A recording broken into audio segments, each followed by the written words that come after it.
Sky Germany suggesting that Arsenal are exploring the possibility of trying to get Sandro Tonali to the Emirates. I say trying. Newcastle will be laughing, won't they, Jody?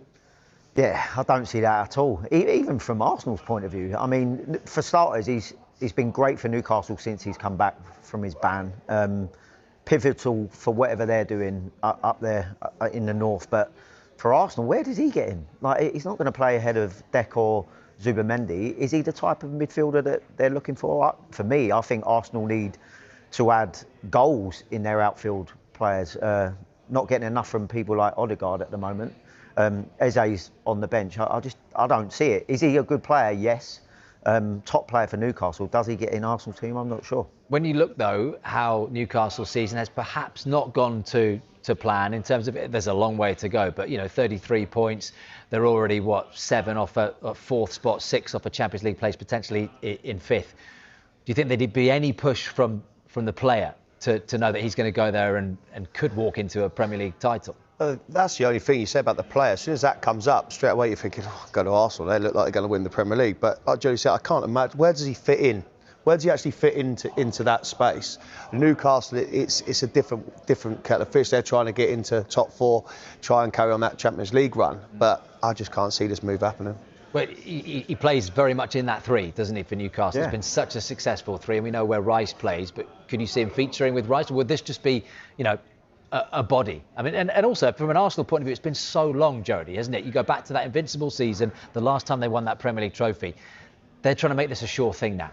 Yeah, but again, it's like if you're the player and you're going, right, I want to take my career to the next level. If you think that moving on from Newcastle was what that demands, going to Arsenal was great. Yeah, they're the best team in the Premier League, but you want to play. What's the point in signing Zubimendi in the summer if you're then going to, I don't know, replace him? He ain't getting in front of Deck, is he? So for me, I just don't see it. And look, reiterating, this is a Sky Germany story, which Florian has just hit us with there.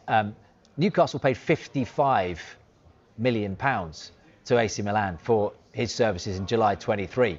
There weren't many queuing up to sign him then. So, what would it take to prize him away from St James's Park? Plucking a number out of the sky, Charlie. Well, they're going to have to near on pay 60 million. Max, near on for what it is plus. But the thing is, what he's done there wasn't suited, but what he's done at Newcastle, again, what he's done for Newcastle in that midfield 3 have been brilliant. Yeah. But going to Arsenal is a different ball game, because they're going to try and win the Premier League. And they'll have to pay a lot more than 60, by the way, for Tonali now. If you're Newcastle, like, there's no way 60 million. On deadline day, definitely. No chance. Yeah, you're paying big money. Yeah, but look, the Newcastle fans love him there as well. They rightly will so. be desperate for him to stay. He's almost sort of acquired legendary status over the last couple of seasons that he's been there. They need him in that field, and they're the ones who've got their eyes on a Champions League place. That's only going to be hindered if they lose someone like him. Exactly, and you rightly point out, Will, that their midfield 3 in Bruno Guimaraes and Tonali have got a lovely combination there, obviously together with Joel Linton.